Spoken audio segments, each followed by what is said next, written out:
Le deuxième avec notamment les différents médias relayant cette information.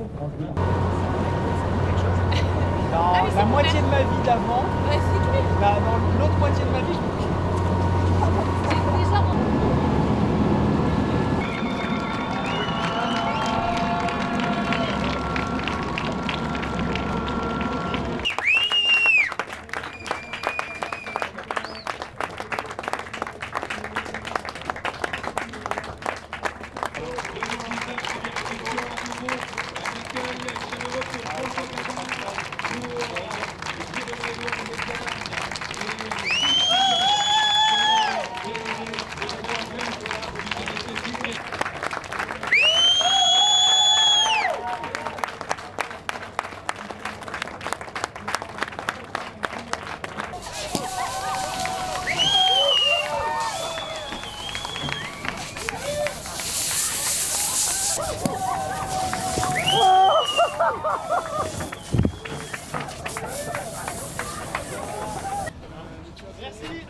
C'est déjà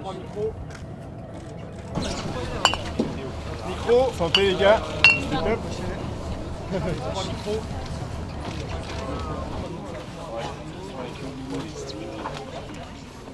C'est vrai qu'un mois, on a connu quand même pas mal de galères.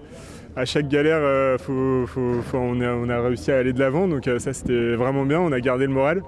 Et puis on a gardé aussi plein de choses, on arrive aussi à échanger sur plein d'autres sujets. On a plein de passions en commun entre la montagne, les sports de glisse, on a vraiment pas mal de choses à se raconter, donc ça c'était top, ça nous a bien tenus. Ouais, revenir après, et puis se dire qu'il y a, mine de rien, il y avait quand même le jeu avec Actual. Parce qu'on avait cette hypothèse de s'arrêter à nouveau à Récif, au Cap-Vert, aux Açores. Mais ça aurait été une escale qui aurait été probablement un petit peu longue. Il fallait récupérer un safran, éventuellement réparer le foil. Là, on jouait plus le jeu avec Actual, quand on aurait fini la course, mais un peu loin derrière. Et c'était pas simple, mais on voyait qu'on pouvait naviguer avec un niveau de sécurité satisfaisant jusqu'à Brest et qu'on pouvait aussi jouer cette deuxième place. Donc, et pas de regret, on était allé la chercher, donc on est content de cette deuxième place, on est très fiers. Après Rio, on a eu quelques jours qui étaient vraiment durs. C'était déjà dur de voir le bateau souffrir comme ça parce que c'est pas vraiment des bateaux qui sont faits pour faire du près. Et là, on en a fait pas mal et dans de la mer vraiment horrible. Et puis en plus, c'est vraiment compliqué de trouver la bonne vitesse pour pas faire trop souffrir le matériel. Et quelque part, on était un peu obligé d'aller vite pour que ça passe vite parce qu'on avait besoin de rester en avant de la dépression. Et puis ouais, au niveau de la vie à bord, c'était vraiment inconfortable. Ouais. C'était vraiment dur. Ça a duré 3 jours, je pense. Et après, c'est vrai qu'on était content d'attaquer une portion plus sympa dans le sud. Ouais, c'était pas une course simple. Ouais. Je sais pas si on compare avec un tour du monde, cet exercice est différent, mais non, c'est une course qui est pas simple parce qu'on a eu des conditions qui étaient pas simples. On n'est pas allé très très vite.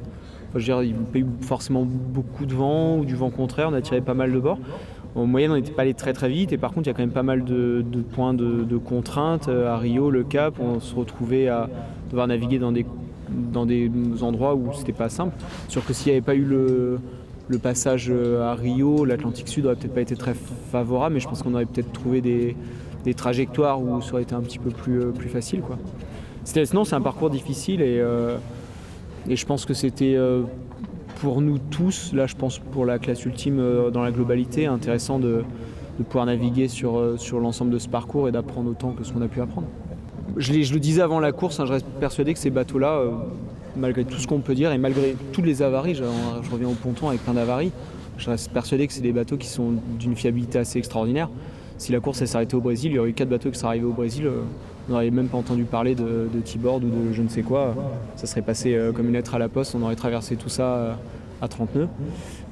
Il se trouve que c'est des bateaux qui sont capables d'aller super vite et de naviguer longtemps On peut faire des tours du monde avec ces bateaux-là. On peut voler au large à des vitesses folles. Après, forcément, quand on va aussi vite, aussi longtemps, il nous arrive des petites histoires. Et ça, je pense que tu prends n'importe quel bateau, tu fais faire un tour du monde à 14 000 milles, à un moment donné, il lui arrive des histoires, quoi. Et c'est aussi le jeu de la course au large.